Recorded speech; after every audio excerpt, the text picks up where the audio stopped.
with Rich Herrera on News Radio WRVA.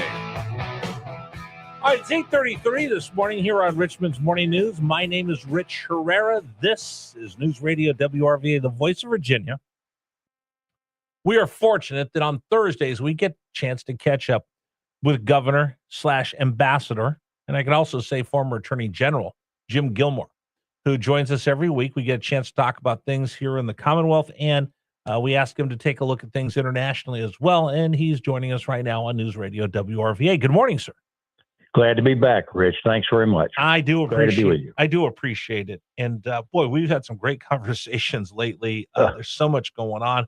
I mean, I could go rapid fire with you right now with what's going on within the Commonwealth. I still don't have a budget, but the governor had a new revenue forecast, which, boom, all of a sudden they've discovered we're going to have a lot more money than they thought we would. It happens to be the same amount of money that Louise Lucas wants to take out of the budget by suspending the sales tax relief that we gave to data centers. I've got people lining up to buy weapons, AR-15, since it looks like they're going to be outlawed in the Commonwealth of Virginia. And then I have the controversy at Virginia Tech with the rector, who's a longtime supporter of Hokies Nation, being unceremoniously dumped in a very public and, I would say, demeaning way. So let's start with Virginia Tech, get your thoughts there. The Board of Visitors, what exactly are they? What is their mission? And when you're appointing people to the Board of Governors, Board of Visitors, what do you look for? What do you need from them? Well, look, Rich, first of all, I want to make it clear to your listeners, John Rockovich.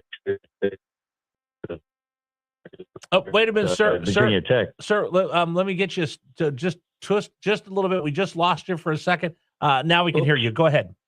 Okay, good. Yeah, look, John Rockovich, who's the rector that's under discussion here in Blacksburg, is a longtime personal friend of mine.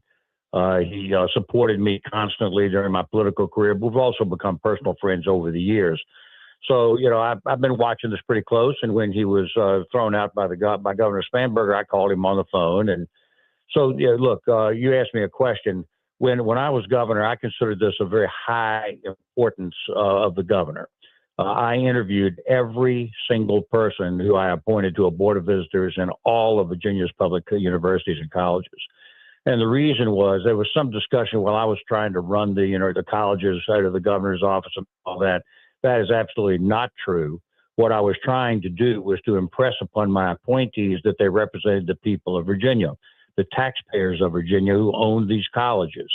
There's a tendency of the colleges to kind of go off on their own and be very independent and not really pay attention to the taxpayer until they're trying to raise tuitions. And one of my policies was to try to hold the line on tuitions on behalf of the taxpayers of Virginia. So that was the emphasis I was trying to place on my appointees. But I interviewed everyone before I appointed them. The law is a little ambiguous, as it turns out, on this. I always thought as governor that once I appointed these people, they were there for their term and that was it. And I couldn't fire them except for misconduct. And I think that's actually the law. That's the statute. That is the statute, yes. Yeah, so I never thought I could fire anybody. Actually, I wanted to fire a few of them because I thought they went native after I appointed them and worked more for the college presidents than they did for the taxpayer. But I didn't think I could remove them. But Governor Spanberger has, in fact, taken the most prominent Virginia Tech supporter in my entire world and fired him by saying he was guilty of misconduct. Well, Rich, he's not guilty of misconduct. There's no evidence of anything of wrongdoing of any kind by John Rockovich. So I think the test here is, does the governor get to do it anyway? Well, to my surprise, I read in the paper that the tech board met and replaced John Rockovich on the board and elected a new rector and just pretended like the governor's edict was the law.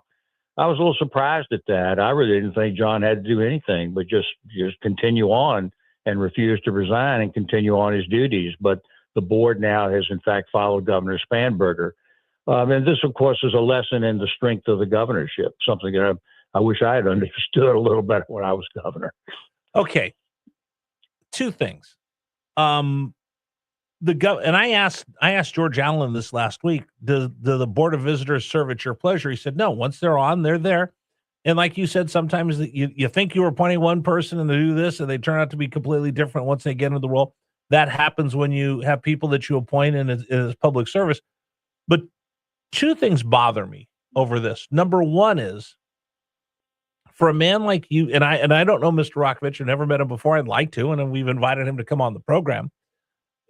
For someone like that who's devoted so much to Virginia Tech, and he's, from what I understand, largely responsible for bringing James Franklin in here, and the Virginia Tech Hokie athletics is on that razor's edge right now because we know what's going on in college athletics and how it affects the rest of the university. But to have someone that's that devoted and done that much work to be publicly just thrown out like yesterday's newspaper, to me, it's very unbecoming for the Commonwealth of Virginia to do that to someone who's devoted so much of their life. And the thank you he gets is his name is besmirched and kicked out unceremoniously. And then number two is, if you've got a reason to let the man go, and these are, and you said this is how we fire you because of malfeasance or misconduct, but then you fire him, you've left such innuendo out there. Either show us why you fired him and you give us the malfeasance since you're going to drag his name through the mud, or not. And to say nothing about that really strikes me as something like, why would I want to go do any of this, Governor Gilmore? Why would I want to put myself out there if I give all that work to the Commonwealth, I devote my life to Virginia Tech, and I get treated like that and kicked to the curb? No. People who ask to be on the boards of visitors are very dedicated people, usually to their colleges. They want to say they have loyalty to their colleges the same way the donors do with the athletic programs and all the rest of it. And they want to do a good job for the colleges, and they do a good job for the colleges. Yes. Again, it's just a matter of policy for me that I wanted to emphasize. Hey, look, I'm appointing you to this college. Don't go just take orders from the college president, Right. Eat all the meatballs, and go to the football games.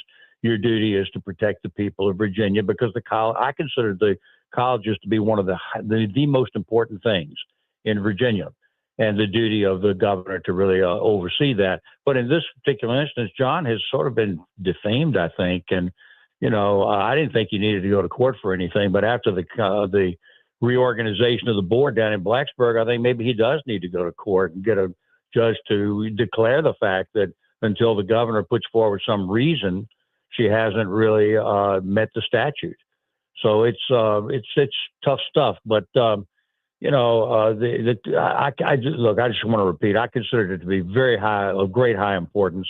I don't think John Rokovich did anything that is anything like misconduct.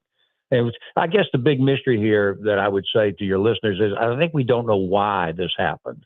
Now, every governor wants his own or her own people. That's Sure. true. We see that in Washington with Trump.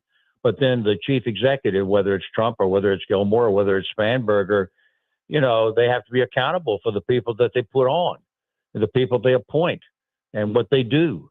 That's the responsibility of the governor. And on the other hand, I agree with George Allen. I don't think the governor gets to just withdraw a person after they're appointed. I always considered it to be a problem, but I lived within the statute. And that's my big thing is, and I would say this if you were living in the governor's mansion, Governor Gilmore, that's great, but you have to explain yourself to the people. We put you there to live in that governor's mansion for 4 years, but remember, you are accountable to your constituents, and when you do something, you need to let us know why or give us an explanation now and then. Well, your listeners can Google Rokovich's letter. I think it's public. I saw it early. I think the letter is public, and his distinguished career, both in public policy and in charitable events, is unparalleled. And his commitment to Virginia Tech and his history of service to Virginia Tech is unparalleled. So I think that the mystery here is why. The governor has to either tell us what's really going on behind the scenes to cause the Rokovich to be removed, or she has to at least adhere to the statute and explain it. Otherwise, the statute doesn't give her that power. Now, there is a line that says the governor decides whether a person's guilty of misconduct or not. But you got to point to something, right, and say that this is what happened, and this is why I interpret it as misconduct. 1 minute to that has not yet occurred. And then you can't just say, and I won't comment anymore. That just doesn't carry any water for me. All right. Well, apparently it does to somebody, because it surprised me what's going on the reorganization of the board. But look, Rokovich is one of the finest men I've ever met. Okay.